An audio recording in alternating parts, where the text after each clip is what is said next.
welcome back to the next episode of Waifu Wars. I am that very trustworthy manager that's definitely not trying to con you. And by manager I mean merchant. Scooby Doo. And I am that tsundere cat that you can't help but want to kidnap, Soberoni. And welcome back to the next episode of Waifu Wars, where we talk about all things anime, the good, the bad, and the weeb, but not your waifu because she is trash. What's going on, Oni?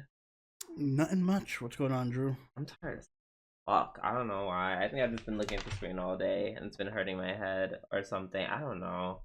Well, But thankfully, this is a short week because we only have 5 shows to talk about. that is right, y'all. Whatchamacallit? Well, we prematurely covered Konosuba episodes 1 and 2. So we're gonna be talking about that for like what the 2 weeks. next 2 weeks. Okay, cool. Yeah, the backlash. Now you got the episodes early. Now you got to deal with the consequences. Yeah, and we don't start My Hero Academia for what is that, like 19 days or something crazy. It's on May, so yeah, I still got to finish season 6, but I don't think that'll be too difficult. It shouldn't. But yeah, so these are gonna be some very short episodes, or at least they should be. Maybe I'll take next time to prepare some stuff, prepare some of my thoughts. Maybe a nice filler arc or something. I'll probably, if anything, I'll probably talk about my impressions of Bungo Stray Dogs next week. Because I just finished season 5. So I'm pretty sure I'm caught up now. But yeah, without any further ado, we're just gonna start the episode with our new segment this week in anime. Hold on. Why is my window like this? Okay, well, we barely could find any news, so we had to scrap the bottom of the barrel for this shit. Yeah, it's a very slow news week. According to Anime News Network, we're getting the Fairy Tail 100 Years Quest anime visuals preview, where it's gonna show what everyone looks like, even though everyone did literally just the same thing, like very little to no alterations. I think maybe the only one that's been altered is Nasu's outfit, where he has like one sleeve and one sleeve missing, which I always like that aesthetic. Yeah, apparently Twitter was upset with Lucy's design. I don't know why. I don't know. It's one of those things where I don't have an artistic eye, so like everyone's like, "Oh my god, they ruined Lucy," and I see like this is Lucy. Like it's like the meme. It's like corporate wants you to find out the difference between these two pictures, and like somebody will post a picture of fucking OG Lucy and this Lucy, and I'd be like, it's the same fucking picture. Hold on. I mean, we could definitely afford to take a minor detour. Lucy Fairy Tail. Like, did anyone like bring up a reason why they didn't? I don't know. It just looks slightly different. I don't know, maybe her breasts are bigger or something. I think know. It's like some minor like thing that it doesn't really. I think I think her legs are a little bit thicker. I think. Not really. Well, not from what I'm seeing, but I think they just made her. Yeah, they made her breast thicker. Oh no, not Lucy. Like, but it's just like her breasts are already huge. So yeah, I don't know. I don't know. I feel like in some scenes they fluctuate. It's like they're always big, but in some of them it's just like big, and in other of them it's just like they take off half of her face. But yeah, she's always had big breasts, so I like outside of that, I don't see what else they could have changed. Just kind of low key always been her. Yeah. So I don't know. I don't know.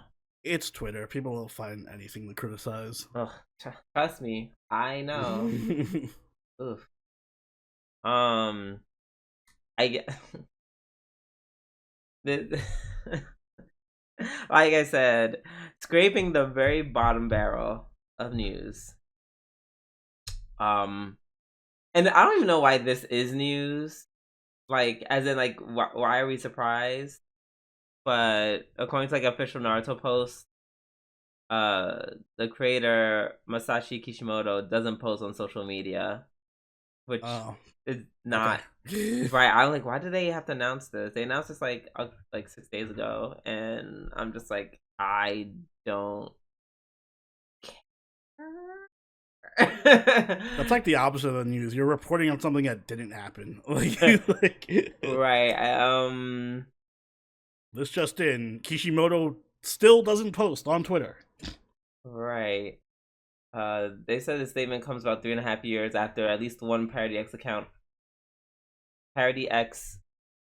account appeared, claiming to be owned by Kishimoto. I guess, I don't know, they're just like, whoever this guy is, or whatever he's doing, that is not us. They need a somebody needs to get the Kishimoto like name account and then get the blue check mark and just start posting wild anime takes.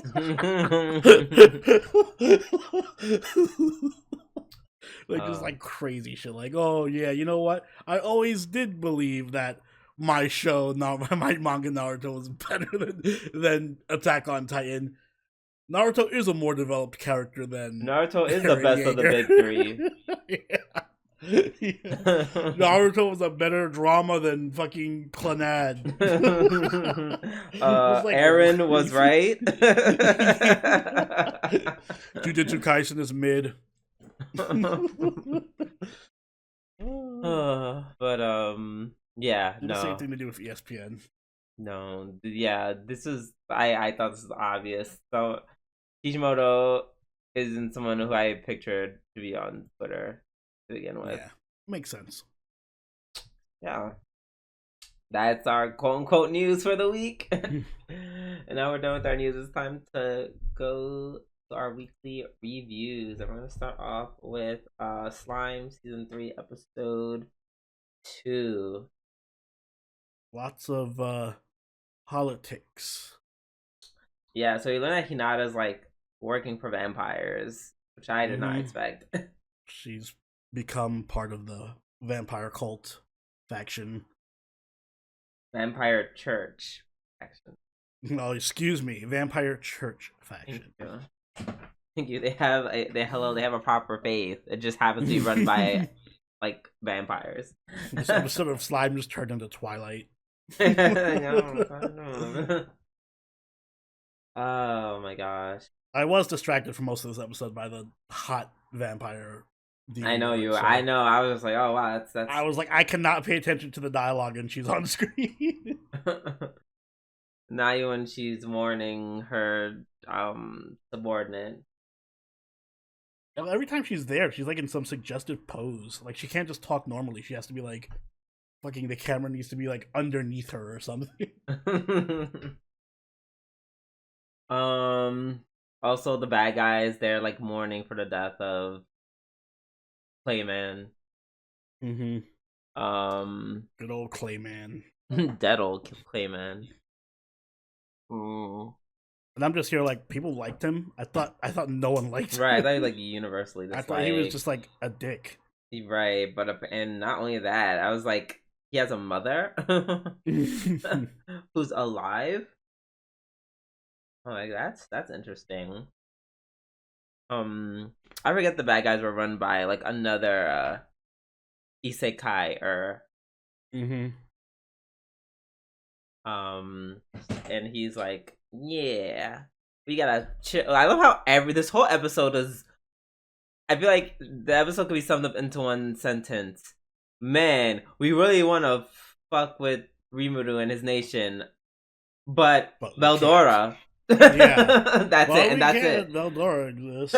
That is literally it. Everyone's like, we want to get them back, but Veldora. And it's like, okay, well, that is fair. I do appreciate that it is like that level. Like it's it is somewhat political. It's not just like, oh, Rimuru is just gonna beat her ass. It's like, well, he has Veldora and he has these outside connections that like, secure his safety of his nation and all that stuff. But mostly So, Veldora. Yeah, mostly Veldora. Like literally, that was like the hard line everyone, except for Hinata, who's like, even like Hinata, it's like, girl, you are really strong, but it's giving delusional. It's giving delusional. She literally was like, I can take Veldora, and then the Miss Vampire Queen was like, you really can't, though.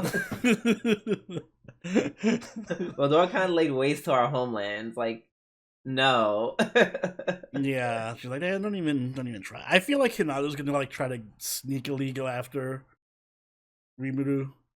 No, she's gonna go after Veldora. Oh, or Veldora. God, I hope she's. I mean, basically enough. I do the same. I don't want her to die, but I do want her to get. I want her to get knocked down a peg for sure. I feel like if she just literally talked to Rimuru for 5 minutes, she'd be like, "Oh yeah, Rimuru's cool." Yeah, but for whatever reason, she doesn't. Yeah, she doesn't. That's like my one thing I don't like about her. It's just like you kind of hate on him for you hate Rimuru for no reason. Like, yeah, it's like for all this like rivalry you have with him, you have not talked to him for longer than a minute. Exactly. Like you all but just you've all but just assumed that he like killed your teacher or something or directly responsible, and you're just like, I must kill him, even though everything that he does goes against this narrative you like wrote in your head. She's what we call in the business a hater. Yeah. So I just need her to get her ass beat a little bit. Just a bit. The problem with Lords, oh my god, they cracked me up. They are in hardcore like copium mode. Mm-hmm. They're like, well, maybe the church will help us. Yeah, they'll fight Veldora. Maybe the other demon lords will help. Yeah, they'll fight Veldora. And then they're like, the church is doing nothing, and Rimuru the demon lord, so they're definitely not going to fight. The scene where the pages kept coming in like, oh my lords, the other kingdom has just announced that they're teaming up with Rimuru's nation. Okay, well maybe if the church helps us, the church just announced that they don't give a fuck about us.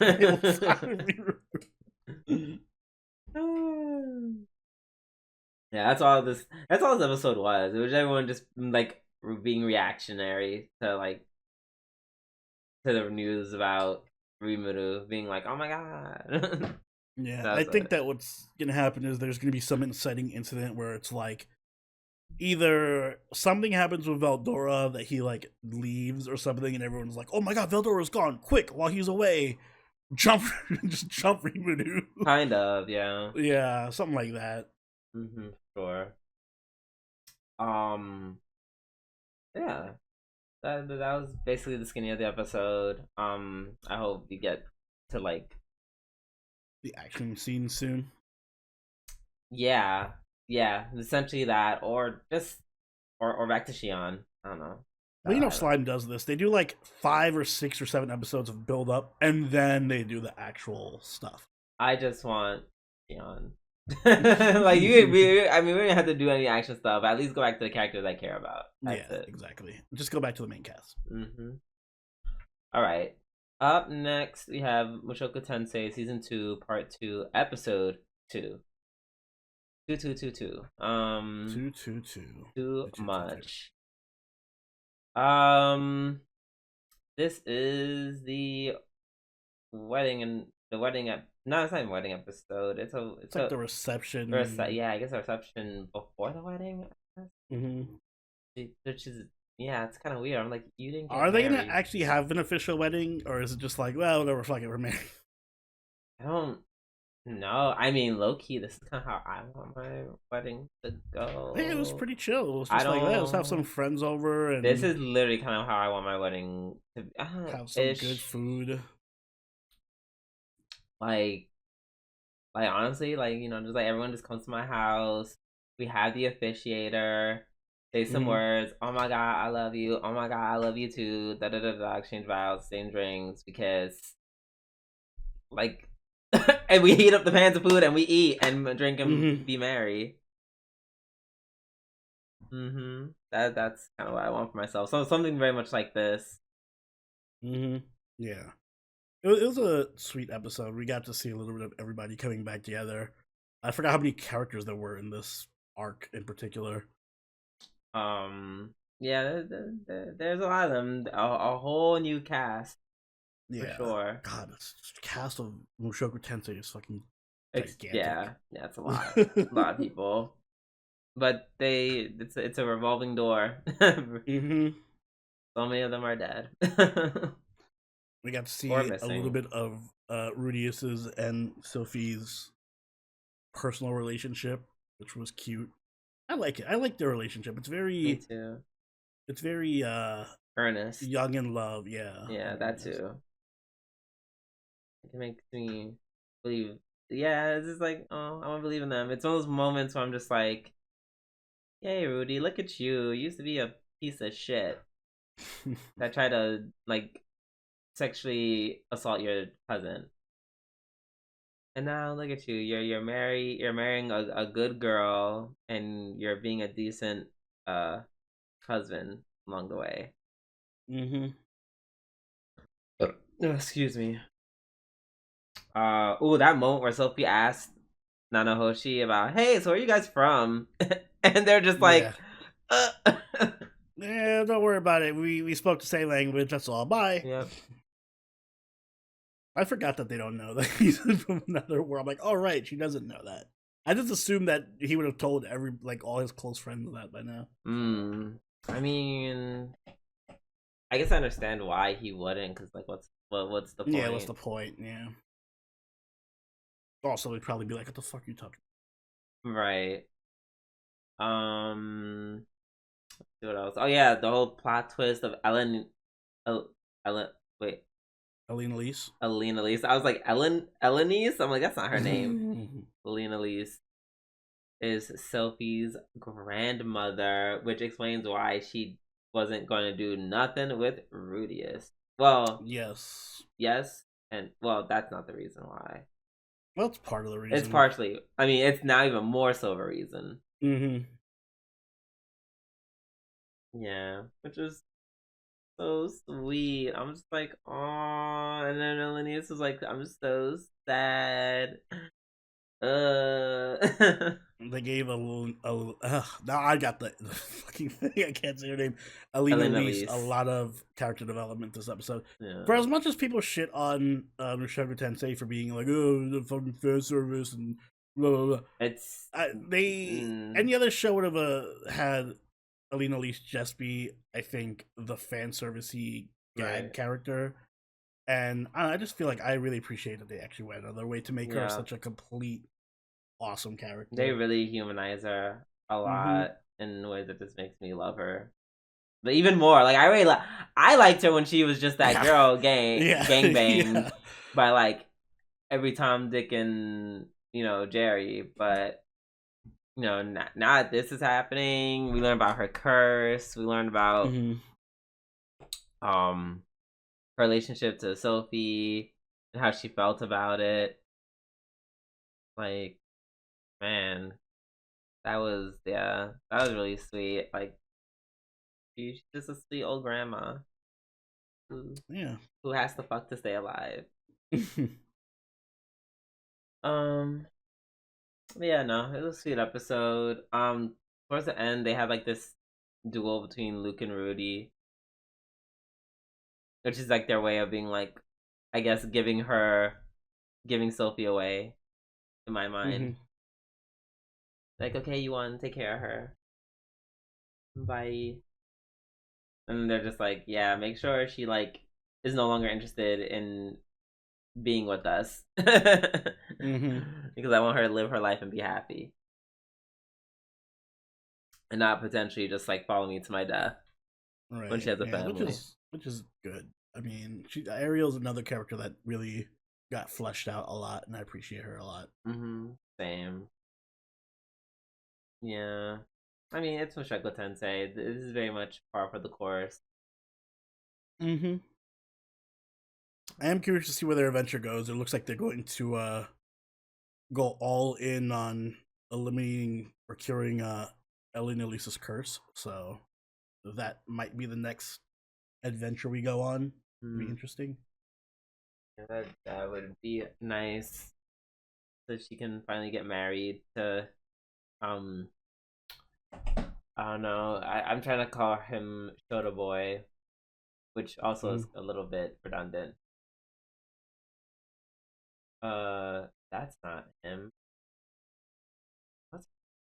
What's her fiance's name? Could you Cliff? Cliff, okay.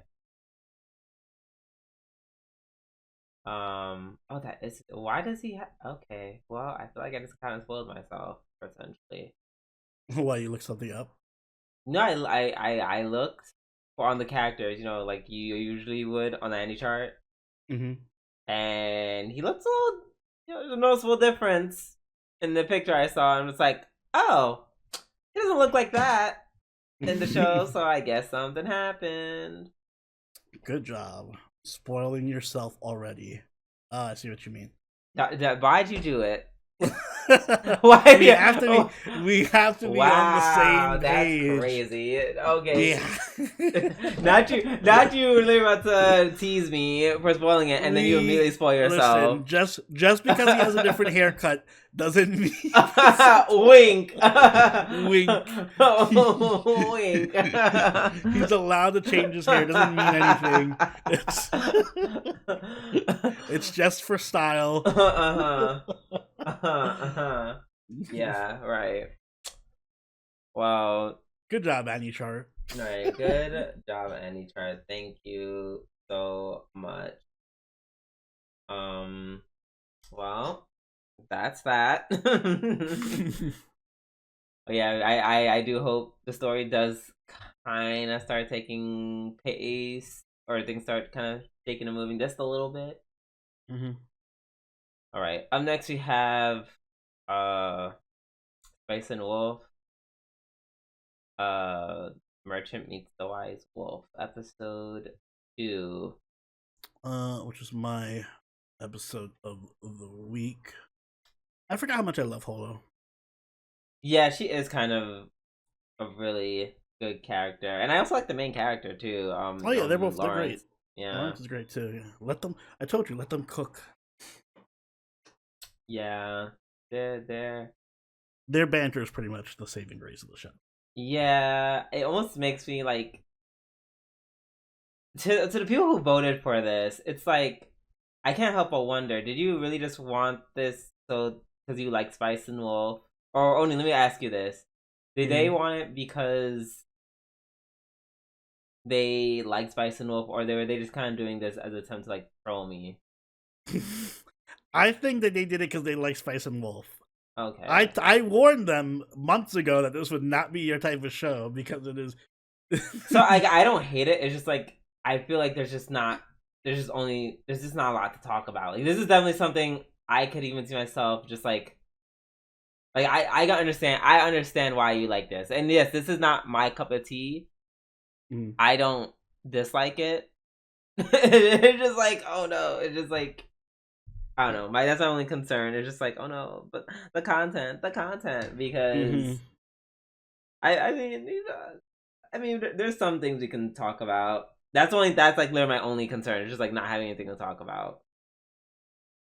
Right. I'm just scared. It's just like, okay, well, they had some fun talks. The end. Well, we learned that Holo is basically a walking lie detector. To a certain extent.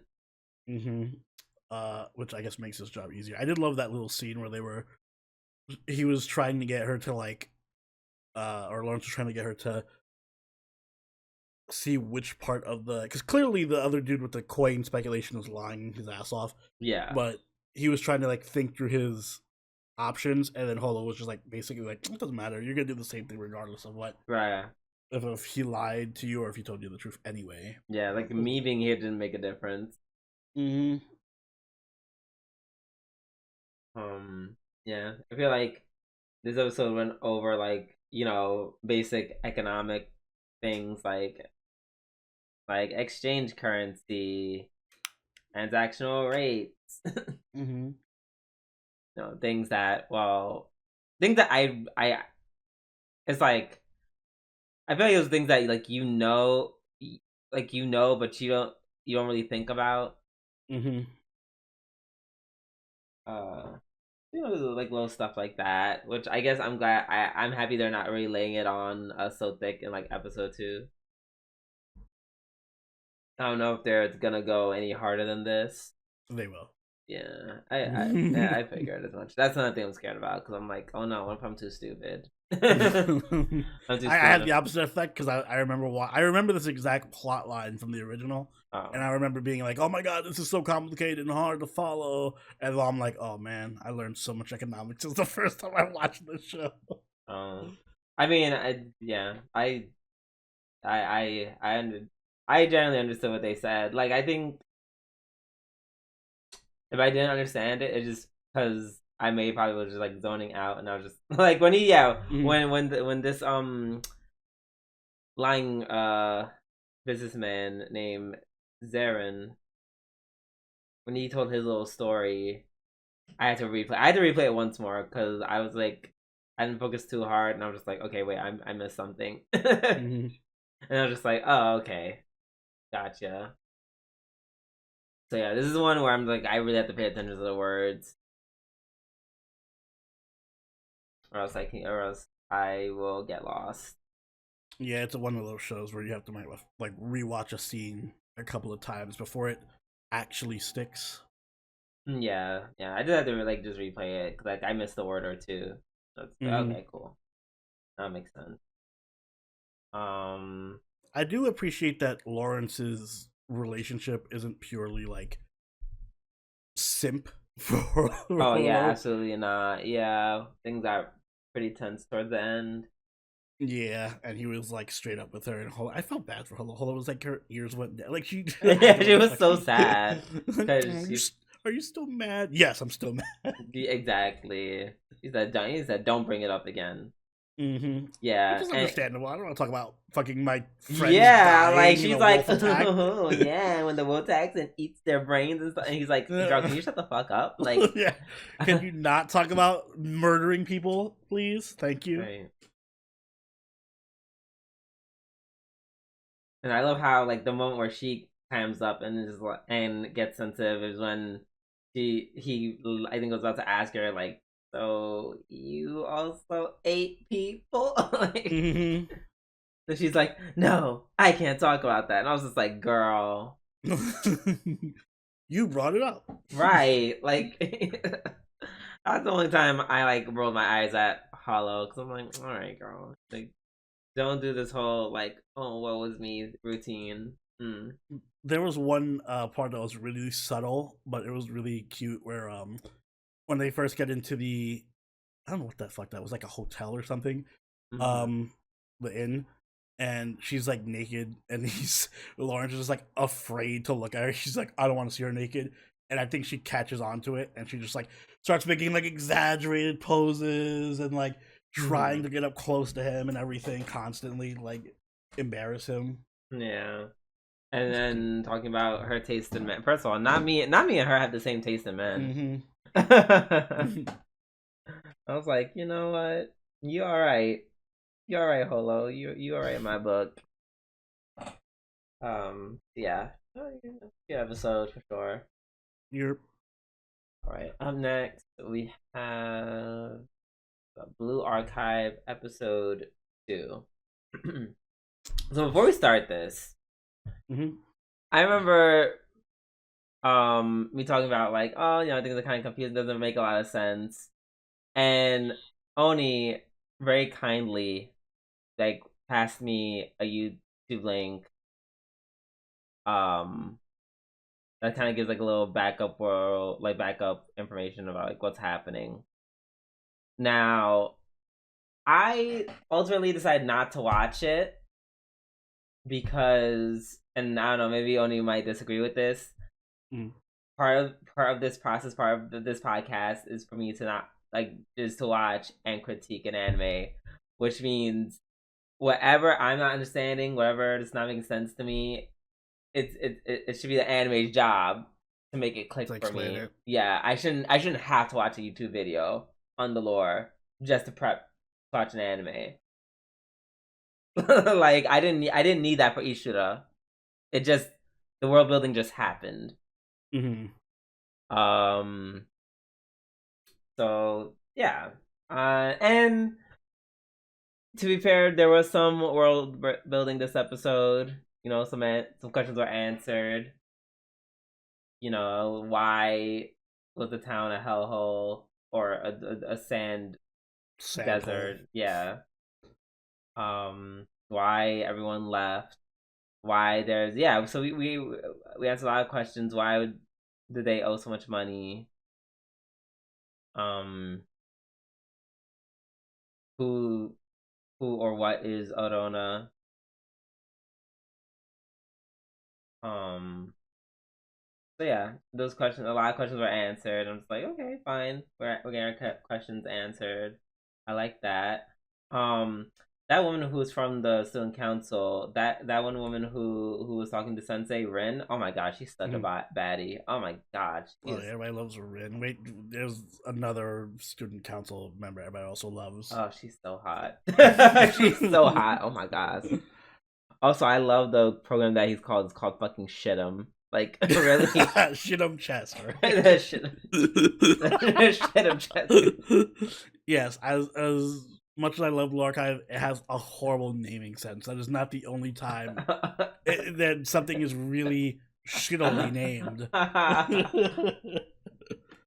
don't know if it's a language barrier thing or if it's intentional.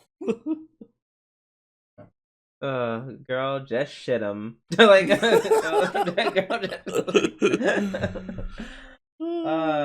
gosh.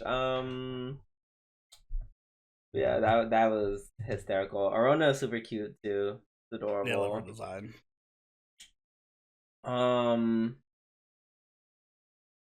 Sarika being just mad at Sensei for no reason. I was like, this feels very anime. This feels very generic anime. Yeah, she's Tsundere cat girl. Where have I seen this before? In the gacha game. Everywhere. And then she got kidnapped. I love how everyone was like, hey, maybe you shouldn't hate Sensei. Maybe he's not bad. And then she gets kidnapped. And then they save her. Which with some pretty okay animation. Yeah, it was fine. I will say that this arc that they're adapting, which I'm assuming is going to be mostly just the first arc, or probably entirely the first arc, is going to be mostly just like set up, world building,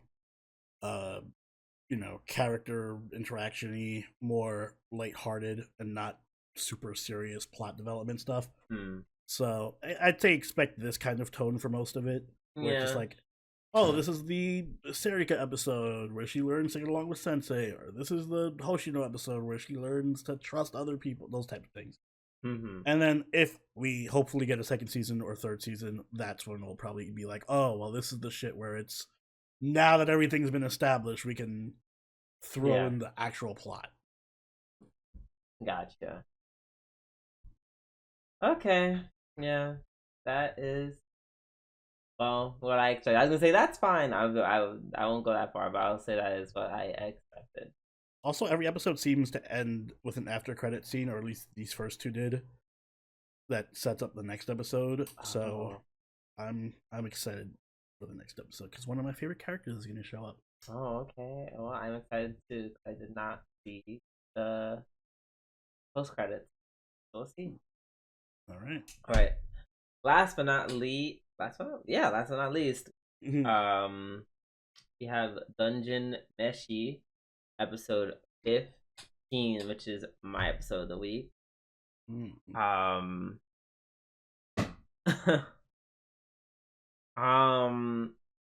Yeah, so how about them dryads?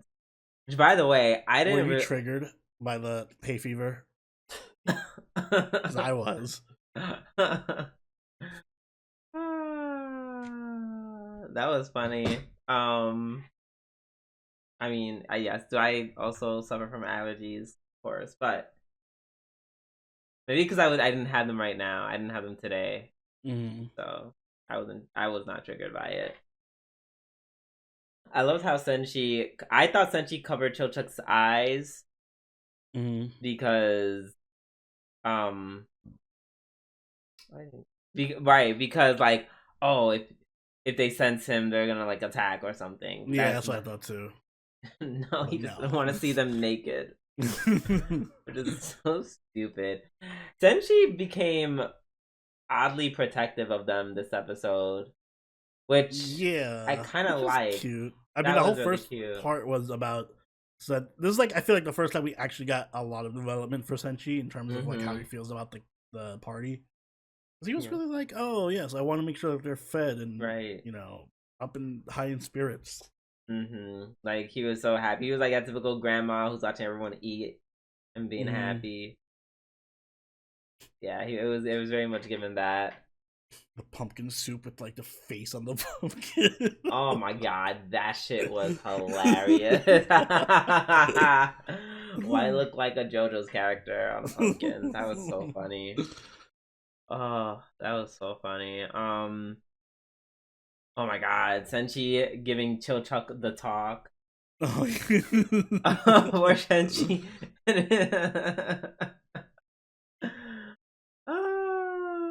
That was that was something. Laos learned some magic from Martial, which is cool because she's like, "Girl, I can't be healing everybody. I can only do so much. So you're just gonna have to do it." And which is cool because it feels like he's getting like a class. Right, it feels like he's turning into like a paladin. Yeah, which is dope. It's like in a natural way though. Exactly. Also, that whole scene of them having the hay fever, that whole fight was just hilarious because they were just sneezing and coughing everywhere. Senshi, not Senshi. Laos wasn't even part of the fight. He was just like yelling for his sword. He was like, "Genshin, where are you?" Like, that was really fun fight scene. And then the whole scene where Martial gets turned into stone. Where they're like, he's like, so yeah, you can. Here's what you can do to treat it. And he's like, she sits down. And he's like, okay, now you just say like that till you turn to stone. She's like, how dare you? And then they have to keep her upright so she doesn't like shatter and break. And then like that whole part is just about them keeping her upright and then trying to heal her in a bunch of ways, but then she gets healed with the healing magic from Lyles, which is cool. So it's like apparently he's just like he has a talent for it. Yeah, and they explained it in a natural way, like, well, your sister, you know, was good at it, so it makes sense that you picked up some stuff.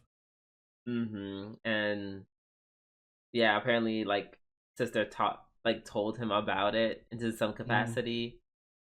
You know, it's not exactly the same. Like apparently she uses gnome, like the gnome magic system. So there's like different magic systems that I think is super cool. It's like, yes, oh, it's like Free Ren never left me.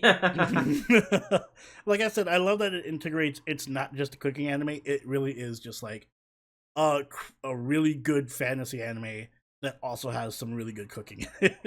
Right, that part. What they had this episode was also sound very tasty. Oh yeah. I love when she was just mad at the end. She's like, "Yes, I'll say this first," and then she's like, "How dare you use me as like a pressure cooker?" Yeah. This anime is just so well rounded, so good. It's like they still have moments of like comedy in a otherwise really like terrifying situation that they're in. Like their situation is very dire, but they still have moments where there's just a lot of comedy in it. So yeah, I like it. I'm excited for next week. Same. All right. Well, Oni, you asked for a short episode, and I believe you got it, bitch. Because we are done. Yeah, please take us away. Guys, if you enjoyed this shorter episode of Waifu Wars, make sure you hit that like button and subscribe to catch all the episodes as they go up every week. If you haven't already, do follow us over on Twitter, follow us on Twitch, and join the party on Discord, all linked in the description down below. If you'd like, you can even become a channel member or patron and join us for our weekly live watches, where we'll be watching Konosuba and Mushoku Tensei this season. So if that sounds interesting to you, you know what to do. And Drew, do you have anything you'd like to add?